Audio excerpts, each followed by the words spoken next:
Nasa linya po si Sir Vincent. Isa mapagpalang magandang araw po sa inyo. Live po kayo napapanood, napapakinggan sa ating programang Bumbuhan ay Dugto. Nakakasama niyo po si Bombo Justin Fantanilla Rosetta. Ang inyong pagbati, Sir Vincent, sa ating mga listeners and viewers. Yes ma'am, magandang umaga po sa inyo dyan po sa studio at sa lahat po ng nakikinig, nanonood po ng inyong programa. Magandang umaga po sa ating lahat.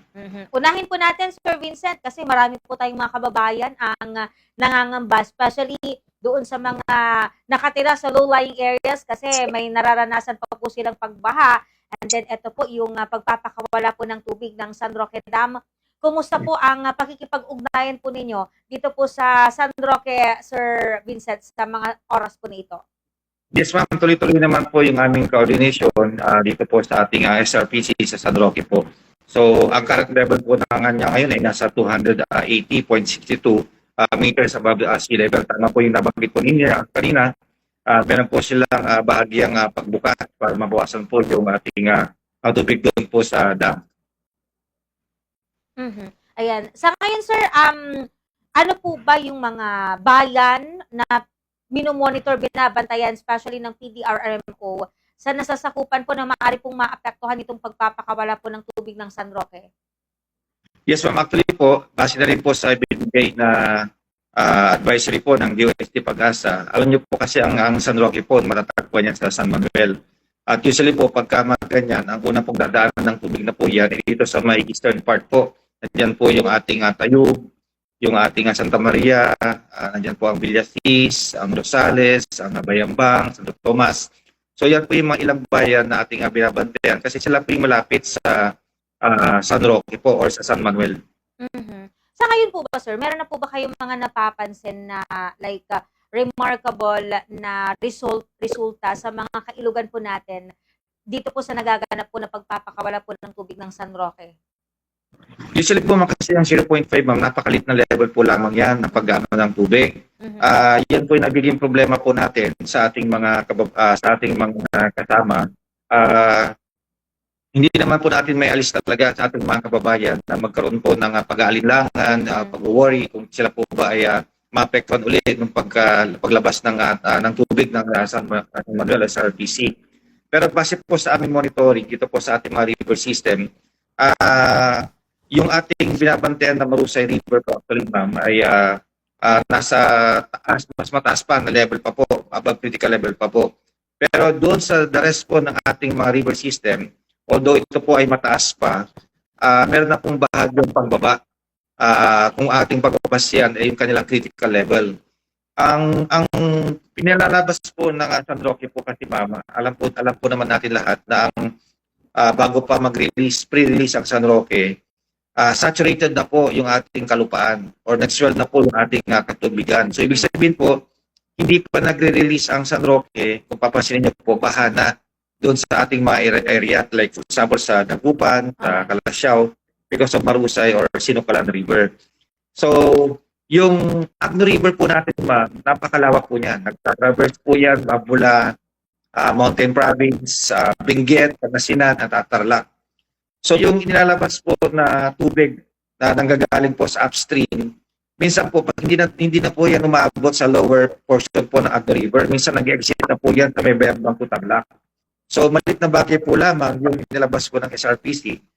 Kung ito po ay aabot sa lower part po ng Agno, doon po mababaha yung ating mga kasama kailugan dito sa may Lingayen, Bitmalay, Dagupan, sa Dabatuan. Pero malit na bagay po lamang yan. Kaya po nang nasabi ko, kaya ito po ay hindi aabot po dito sa may lower portion po ng Agno River.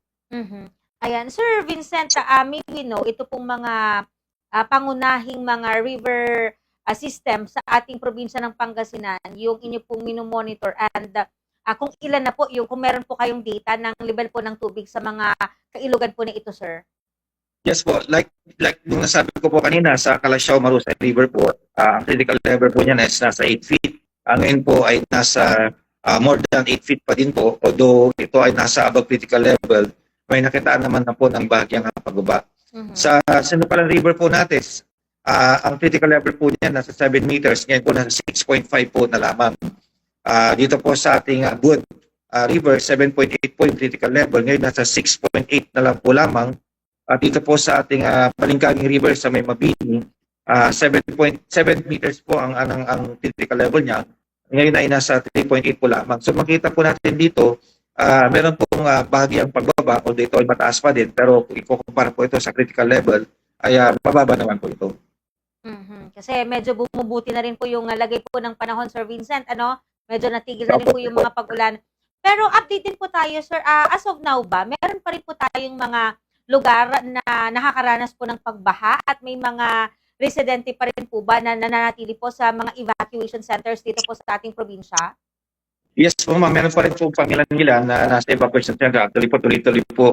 Kami po ay nasa stage na po actually ngayon ng relief operation, clearing operation, magmula pa po nakaraang araw. Ang ating governor po ay umiikot po, lalo-lalo na po sa may District 1. Naikot na rin po niya yung ating mga flooded areas. So meron pa rin po tayong mga flooded areas na binabantayan. It is composed of 12 municipalities or 2 cities or katumbas po niya is yung 156 barangays na flooded pa rin until now.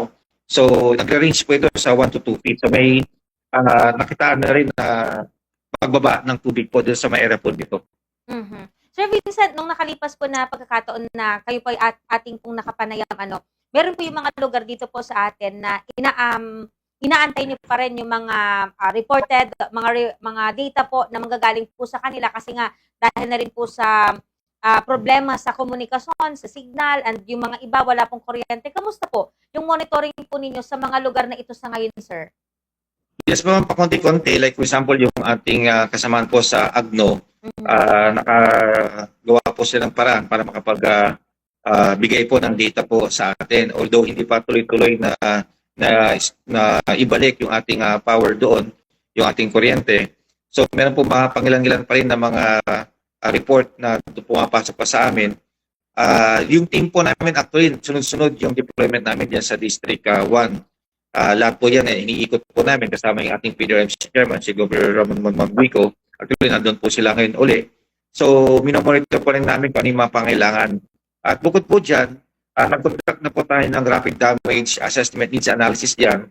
Right after po ng mag-landfall yung bagyong Emong. Actually po, ang ating OCD Region 1 ay nandyan po sa District 1 ngayon. Magmula pa po nung nakaraang 2 days until now, umikot pa rin po sila sa lahat po ng affected area sa District 1 para makita po personally ano pa yung mga pangailangan ng ating mga kababayan po na naroon. Yes po. Sir, sa monitoring po ninyo dyan po sa mga lugar po na yan, ano po yung mga masasabi natin ng mga remarkable na mga naitala na epekto po nitong naramdaman po natin o naranasan po nating bagyong si Emong? Usually po man pagka ganyan, alam naman po yung ating mga kababayan na Pilipino at gagawa ng way po para maging resilient. Kami naman po ay binibigyan naman po ng ating provincial government kung ano pa yung mga pangailangan po nila. Actually, meron po tayong isang team ngayon na paalis po para magbigay po another ng reliefs doon po sa mga areas po ngayon. Meron na rin po tayong mga team na umiikot po dyan para magdala po yung kanilang generator para po yung ating mga kababayan kahit pa paano ay makapag-charge ng kanilang cellphone at maabisuhan o makumusta yung kanilang mga kamag-anak sa kanilang status po. Sa ngayon po ba, sir, nakabalik na po ba 100% yung linya po ng kuryente po sa lahat po ng mga barangay dito po sa ating probinsya ng Pangasinan sa inyo pong pagmumonitor, sir? Sa ngayon po ma'am, hindi pa po. Marami pa po mga lugar pa rin po ang walang kuryente. Marami pa rin po mga barangay na walang kuryente. Kaya po kami ay patuloy na ipag-ugnayan sa ating mga power agencies para tingnan, tutukan. Tuloy-tuloy naman po yung kanilang restoration po ng kanilang electricity doon po sa area. Yes po. Sir, meron din po ba kayo ng data if ever there's any casualty doon po sa kasagsagan ng bagyong Emong at kung magkano na po yung naitalang danyo sa iba't ibang sektor dito po sa ating lalawigan po ng Pangasinan na Sir Vincent? Yes po ma'am. Sa casualty po natin, actually meron po mga reported na casualty pero ito po ay verify po namin. Kasi po sa pag-declare po ng ating casualty, tinitignan po namin kung ito po ba ay related po sa bagyo o hindi. Kasi meron po mga casualties na hindi naman po related sa bagyo, kaya po ito ay hindi na po consider as casualty. So meron po kami mga reported niyan, so ito po ay bine-verify namin, kasama po yung ating LGU, yung ating PNP at DILG, kung ito po ba talaga ay related po sa bagyo or hindi. So far, Yun ang kino-coordinate po namin ngayon. Nag-aantay po kami ng report para sa official report kung meron po pa talaga tayong casualty or wala. Pero as of now, wala pa po tayong natatanggap or naitatala po na casualty. Pagdating naman po sa damages, ma'am, partial pa po lamang ito kasi nga po meron po mga area pa din na wala pa rin kuryente at mayroon pa rin ang communication. Sa agriculture po, mabot na po tayo ng more than 500 million po ang ating damages, partial po ito. Sa ating livestock is more than 3 million na po yung ating damages. And sa infrastructure, mabot na po tayo ng 500 million po na mahigit regarding po sa infrastructure. Okay po. Sir Vincent, baka meron po kayong mga panawagan na pong ipabatid sa ating mga listeners and viewers, especially doon po sa mga nakatira sa mga lugar na nasasakupan po ng mga Agno River. Dito po sa ating probinsya po ng Pangasinan. Go ahead po, Sir Vincent. Yes po, para sa ating mga kababayan, patuloy po tayong magmasid at lalo po nating pag-aralan yung ating mga information na nakukuha po. Lalo na po ngayon nakikita po namin sa social media, minsan po nagpapanik yung mga tao dahil po na rin sa pinapalabas ng mga ibang ating mga kababayan na hindi naman po validated. Alam niyo po ang SRPC po, maliit lamang po yung volume na tubig na kanilang ilalabas para ito ay maka-apekto po sa ating mga river system. And you have to remember na before pa mag-release ang ating SRPC, baha na po ang ating ilang bayan sa probinsya. So ibig sabihin po, hindi po ito yung naging reason bakit nagbaha yung ating mga ibang bayan. Ito po dahil sa tuloy-tuloy po na pag-ulan, saturated na po yung lupa, yung ating mga river system nag-swell na po. Ito po yung mga naggaling sa upstreams sa ating mga kababayan po dyan sa may Mountain Province area. Yun po ay bumababa po lamang. So yung ating 0.5 po na nabanggit kanina ng SRPC, I doubt po na kung ito ay aabot pa sa Lower Agno kasi baka mag-exit na po ito papuntang Bayambang Tarlac. Kasi kung itignan nyo po sa Agno River, more than 250 kilometers ang haba po niyan. So bago pa bumaba yung tubig po na yan, marami na pong tributaries ang dadaanan po niyan. So, mababawasan na po pagdating po sa baba. Kaya sa ating mga kababayan, patuloy po nating tignan, pagmasid at pag-aralan yung mga data na nilalabas po natin at wag po tayong basta-basta maniwala kung ano po yung nakikita natin sa social media o sa anumang agency po. Yes po. Maraming salamat po, Sir Vincent, sa paglalaan po ninyo ng inyong oras sa ating palatuntunan. Ingat and God bless po. Yes po, ma'am. Mag-ingat din po kayo, ma'am.